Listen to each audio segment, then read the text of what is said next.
পাওনা টাকার মামলা কোথায় করবেন? একজনের কাছে টাকা পান, অনেক দিন থেকে ঘুরাচ্ছে, টাকাটা দিচ্ছে না। এই মামলাটা কোথায় করবেন অনেকেই জানেন না, থানায় আসেন। যারা জানেন তারা কোর্টে যান। আসলে মূলত মামলাটা করবেন কোন পদ্ধতিতে? অনেকেই প্রতারণা মামলা করতে আসেন, যে আমার সাথে টাকা নিজে আত্মসাৎ করছে, টাকাটা দিচ্ছে না, আমি প্রতারণা মামলা করে আমার সাথে প্রতারণা করছে। আসলে এই বিষয়গুলো নিয়ে অনেকেই বিভিন্ন দ্বিধাদ্বন্দ্বে ভোগেন, এক একজন এক একভাবে পরামর্শ দিয়ে থাকেন। মূল বিষয়টা কি? আপনি কারো কাছে যদি টাকা পাওনা থাকেন, সেক্ষেত্রে সেই পাওনা টাকার যদি কোনো ডকুমেন্টস থাকে যে হ্যাঁ আমার সাক্ষ্য প্রমাণ আছে, সে আমার কাছে এত টাকা নিয়েছে, এত টাকা নিয়ে আত্মসাৎ করেছে, টাকাটা দিচ্ছে না, এই টাকাটা কিভাবে উদ্ধার করবেন, এই বিষয় নিয়ে একটু ধারণা দেবো। যারা জানেন তারা জানেন, যারা জানেন না তাদের জন্য ভিডিওটা শেয়ার করবেন। আপনার শেয়ার মাধ্যমে তার একটু জানা হয়ে যাবে। আচ্ছা, অনেকেই এই পাওনা টাকার জন্য সাধারণত দেখা যাচ্ছে যে প্রতারণার মামলা করেন, যে আমার সাথে সে প্রতারণা করছে, টাকা আত্মসাৎ করে ফেলছে। কি করেন? দণ্ডবিধি আইনের 420, 406 ধারা একটা মামলা করেন, কেউ থানায় করেন, কেউ কোর্টে করেন। সাধারণত এই মামলাগুলো কোর্টে হয়ে থাকে, চিফ জুডিশিয়াল ম্যাজিস্ট্রেট আদালতে হয়, আবার মেট্রোপলিটন ম্যাজিস্ট্রেট আদালতেও এই মামলাটা হয়ে থাকে। থানায় অনেক সময় এই মামলাগুলো নিয়ে থাকেন।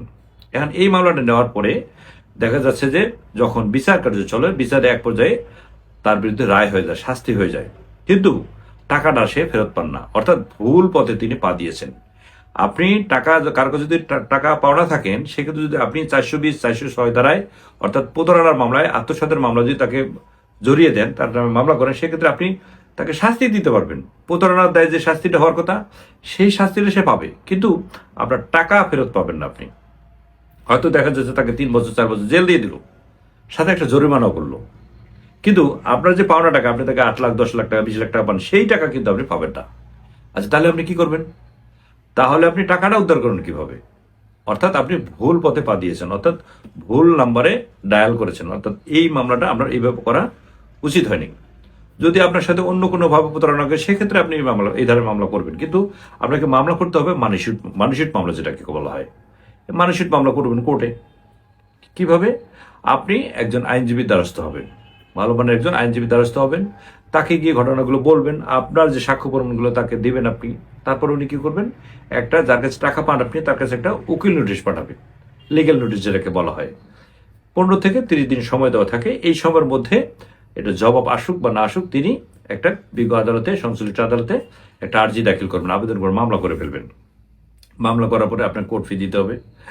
দেওয়ার পরে ওই যার বিরুদ্ধে মামলা করবেন তার বিরুদ্ধে সমন যাবে, তার বাড়িতে সমন যাবে, তাকে ডাকবে আদালত, দুই পক্ষকেই ডাকবে। ডাকার পরে ওখানে একটা শুনানি হবে, দুই পক্ষই শুনানি হবে। শুনানির পরে যদি দেখা যায় যে উনি দোষী সাব্যস্ত, সেক্ষেত্রে তিনি ডিগ্রি দিয়ে দেবেন, রায় দিয়ে দেবেন বিজ্ঞ আদালত। রায় দিয়ে দিলেন যে আপনার এত টাকা হয়েছে জরিমানা, এতে এইভাবে টাকাটা আপনি দিয়ে দেবেন, একটা যেভাবে একটা সিস্টেম করে বিজ্ঞ আদালত একটা রায় দিয়ে দেবেন।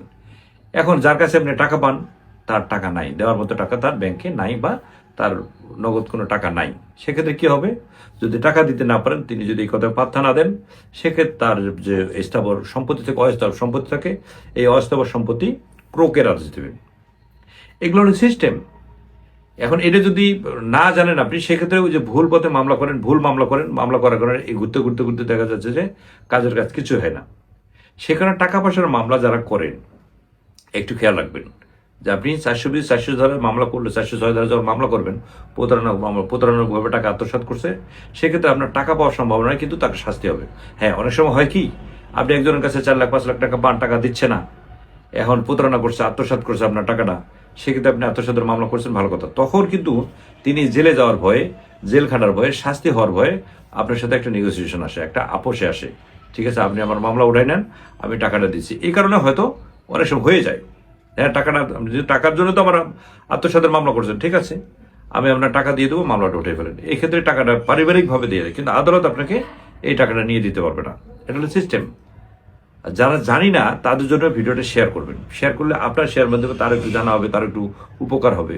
হয়তো আপনি মনে করবেন যে এই ভিডিও আমার দেখারও দরকার নেই, আমার এগুলো লেনদেনের কোনো বিষয় নেই, আমার এগুলো জানারও দরকার নেই। না, জানার দরকার আছে। আপনার ফেসবুক ফ্রেন্ডগুলোদের জন্য শেয়ার করে দেন, আপনার ওইর মধ্যেই দেখবেন যে অনেকের এটা উপকারে আসবে। যে যেখানে আছেন ভালো থাকবেন, সুস্থ থাকবেন, নিরাপদে পথ চলবেন। আসসালামু আলাইকুম।